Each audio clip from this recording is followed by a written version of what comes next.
E quando eu integrar esse vetor dA ao longo de toda a superfície gaussiana, o que eu vou ter de fato aqui vai ser o próprio valor da área dessa superfície.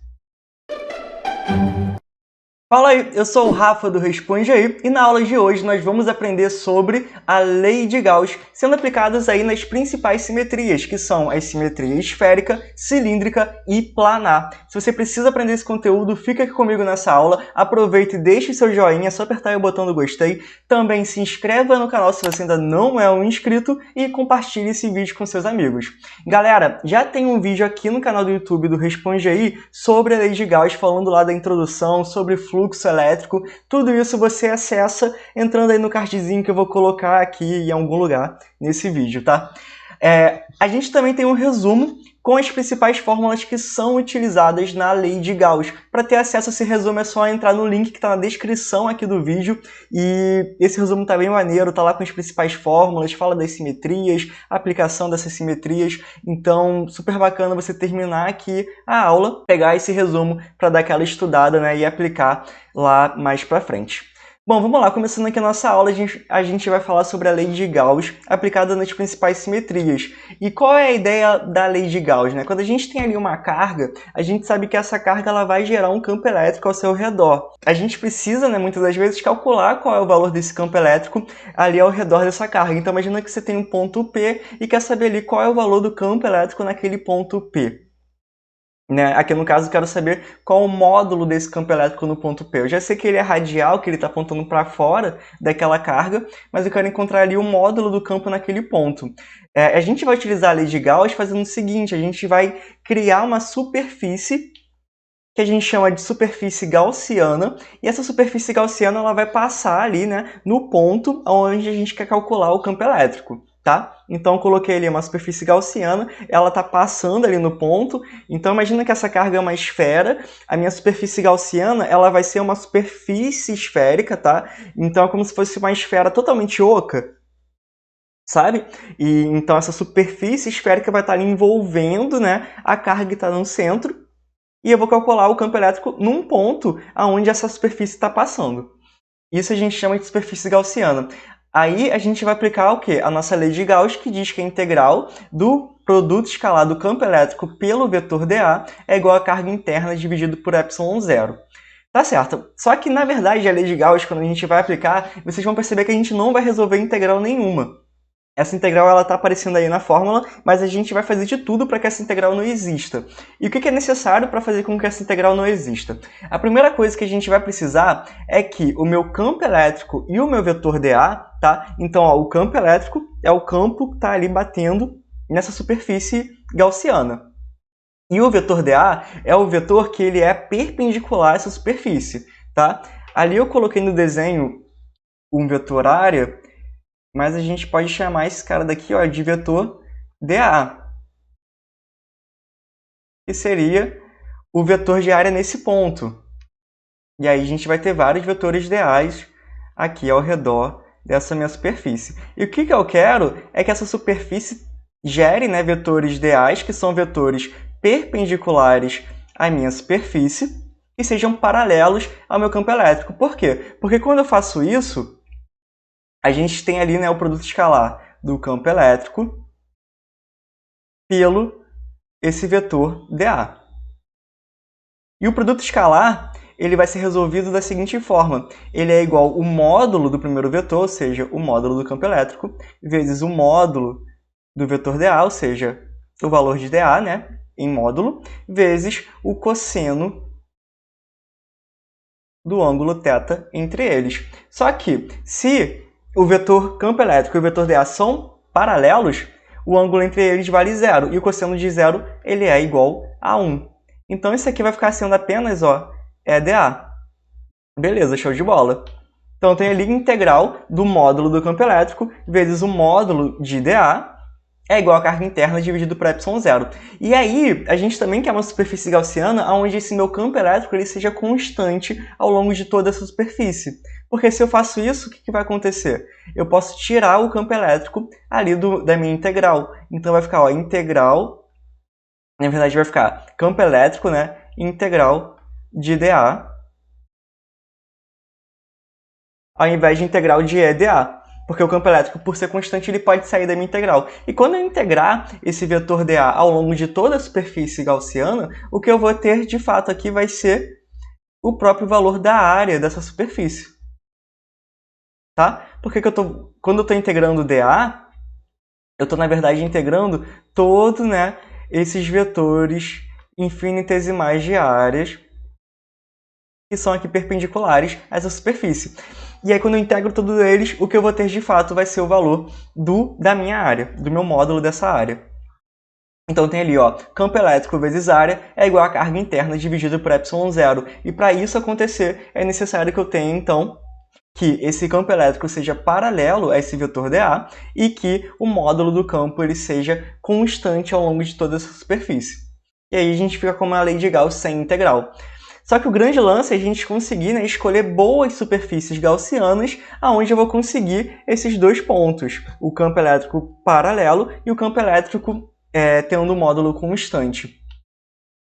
E, basicamente, a gente vai conseguir, né, escolher essa superfície gaussiana bem em três simetrias, que são a simetria esférica, a simetria do cilindro longo, ou seja, a simetria cilíndrica, e a simetria para um plano longo, que a gente chama de simetria planar.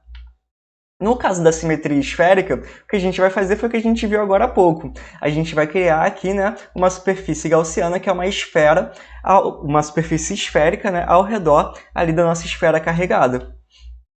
Com isso, essa superfície esférica ela vai ter ali vários vetores dAs. Esses vetores dAs são paralelos com o campo elétrico. O campo elétrico, ao longo dessa superfície, ele tem um módulo constante, tá?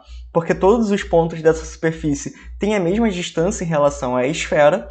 Com isso, a gente vai ter que o campo elétrico vezes a área igual a carga interna dividido por ε0. E a área de uma esfera, né, que a gente tem uma superfície gaussiana, e a área de uma esfera é igual a 4πr². Então, eu vou ter aqui, ó, o campo elétrico é igual a carga interna dividido por 4πr² ε0. Sendo esse r, né, a distância ali, o raio da minha superfície gaussiana, que é exatamente a distância do ponto aonde eu quero calcular o meu campo elétrico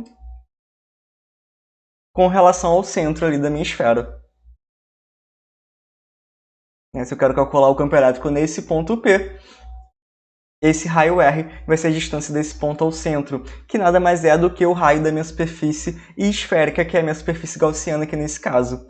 Nada me impede de calcular o campo elétrico no interior da minha esfera.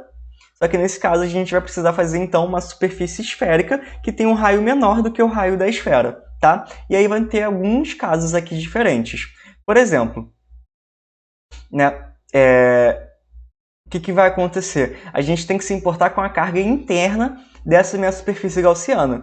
Então, o quanto de carga eu vou ter ali dentro dessa superfície que vai me indicar o quanto que eu vou ter de campo elétrico. Então, agora, a carga interna não é mais toda a carga daquela esfera. A carga interna, né, vai ser uma parte da carga daquela esfera. Se a esfera for uma esfera condutora, a gente aprende em materiais condutores que eles vão ter, né, uma carga que vai para a superfície. Então, no caso de uma esfera condutora, a carga dessa esfera ela vai toda para a sua superfície, então não vai sobrar carga nenhuma para estar ali dentro da minha superfície gaussiana. Então a carga interna ali vai ser igual a zero, com isso a gente vai ter um campo elétrico interno igual a zero. Todo material condutor, isso você pode usar sempre, todo material condutor ele tem um campo elétrico no seu interior, que é igual a zero.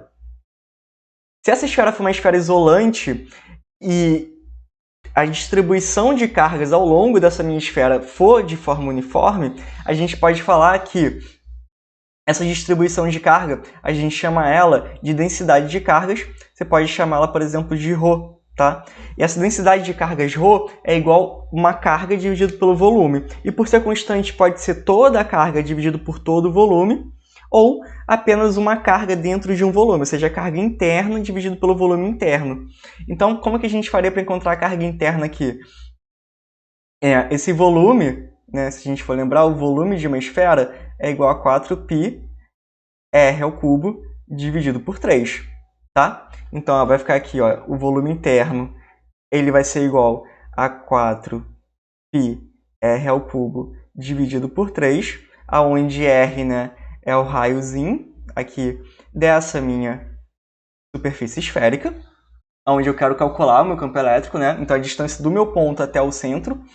E o volume total vai ser 4π Rzão ao cubo sobre 3, sendo esse Rzão, né, o raio total da minha esfera. Cortando, né, o 4π terços com esse 4π terços, o que a gente vai ter de fato vai ser isso aqui, ó. Carga interna é igual a carga total vezes o raiozinho ao cubo dividido pelo raiozão ao cubo, certo? Vou até jogar aqui que a gente não vai usar mais. Então a gente vai utilizar essa relação daqui, ó, tá? Com os raios elevados ao cubo, porque o volume, né, de uma esfera tem o raio lá elevado ao cubo. E se a minha densidade de carga for variável, ou seja, se eu tenho ali uma densidade que não é essa densidade constante, se ela variar com o raio, né, a gente vai ter que realizar aí uma integral. Então vai ter que integrar. Essa função da densidade geralmente vai ser dada no enunciado. A carga interna vai ser integral ali, né? Aqui, por exemplo, seria de um raio interno que seria 0 até um raio final, que seria o raio da minha superfície gaussiana. Então, eu posso colocar aqui esse raio interno como sendo 0. Esse raio final é o raio aqui da minha superfície gaussiana. Tá? Esse é Rzinho. O ρ de R vai ser uma função dada. E o dV, você tem que colocar ele em termos de raio, tá? E aí como é que você vai fazer isso? O volume de uma esfera, né? A gente fica 4πr ao cubo sobre 3. Se eu derivar esse volume com relação ao raio, vai ficar 4πr ao quadrado. O que faz então que eu possa escrever que dV é igual a 4πr ao quadrado dr. Beleza? Então, né, a gente reescreve esse dV aí como sendo igual a 4πr ao quadrado dr. E ali a densidade vai ser uma função geralmente em termos desse Rzinho. A gente integra e no final coloca ali o valor, né, do raio da sua superfície gaussiana. Tá? Digamos que você tinha uma superfície gaussiana que era de 0,1 metros. Aí aqui você integraria, né, de 0 até 0,1. Ok. E com relação à simetria cilíndrica? Bom, a simetria cilíndrica você vai fazer uma superfície gaussiana, que é uma superfície cilíndrica ao redor aí do seu cilindro. O que vai acontecer nesse caso é que agora você vai ter ali os vetores dA paralelos com o campo elétrico apenas na área lateral. Na área da base, né, tanto na base de baixo quanto na base de cima, você vai ter esses vetores sendo perpendiculares ao seu campo elétrico. Então você tem ali, né, eles sendo paralelos na área lateral, o que vai fazer então que o produto escalar deles fique ali sendo o módulo do campo elétrico vezes o módulo desses vetores de diferenciais de área lateral. E você tem o diferencial da área da base é perpendicular ao campo elétrico. Quando ele é perpendicular, você vai ter um ângulo que é θ igual a 90 graus, e o cosseno de 90 é zero. Então, o produto escalar desse campo elétrico com esses vetores diferenciais de área de base é igual a zero. O que faz, então, que você, no final das contas, só vai te importar ali o diferencial da área lateral. Quando você realiza esse produto escalar, só ele que vai ficar no final das contas, tá?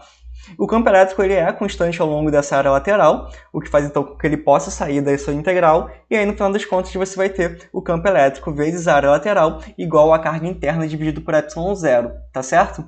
E aí é bom relembrar que a carga interna é a carga dentro ali nessa superfície gaussiana. Então não é necessariamente a carga total do seu cilindro, tá?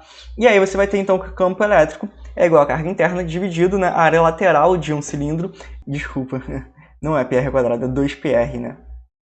A área lateral de um cilindro é 2πr vezes a altura. Agora sim. Sendo r o raio desse cilindro e a altura h sendo a altura do cilindro. πr quadrado vezes a altura é o volume do cilindro. Olha aí, é bom ficar atento. E a área lateral é 2πr vezes a altura. Esse sim é o correto. Beleza. Com relação à simetria planar. Bom, no caso da simetria planar, a gente está olhando ali, mas fica mais fácil você olhar assim de frente, tá? Olhando assim de frente, dá para ver que o campo elétrico gerado por esse plano carregado ele é paralelo quando a gente está vendo a área lateral, ali da minha superfície gaussiana. Com relação à área da base, ele vai ser perpendicular, então vai acontecer o mesmo esquema que aconteceu com a simetria cilíndrica, só da área lateral que vai importar, tá? E aí, como eu tenho a área lateral tanto do lado direito quanto do esquerdo, eu tenho 2 vezes essa área lateral. E a gente pode ver que essa área lateral, né, que seria basicamente essa área daqui, ó, eu tenho aqui uma área lateral, aqui eu tenho a outra área lateral, né? E a área lateral nada mais é do que a área de plano que eu tenho ali dentro da minha superfície gaussiana. Então eu posso chamar essa área lateral de área interna, tá? Que eu estou pegando ali desse plano carregado. E aí então eu vou ter campo elétrico igual a carga interna, dividido por 2 vezes a área interna vezes ε0. Quando a gente trabalha com planos carregados, é muito comum você falar sobre a densidade superficial de carga, tá? Que é esse sigma. Lá na esfera e no cilindro, a gente tinha densidade volumétrica de carga, que era aquele ρ. Aqui a gente tem densidade superficial de carga sigma, que é igual a carga dividido por área. E aí, nessa densidade for uma densidade constante, eu também posso falar que isso daqui vai ser igual à minha carga interna, dividido pela minha área interna. Com isso, a gente vai ficar no final das contas que o campo elétrico é igual a sigma sobre 2ε0. E assim a gente viu aí, né, a aplicação da lei de Gauss nas 3 simetrias que a gente utiliza no final das contas da lei de Gauss, que é a simetria esférica, cilíndrica e planar. Bom, se você curtiu esse vídeo, não esqueça de deixar o seu gostei e me fala aí, esse vídeo te ajudou? Responde aí!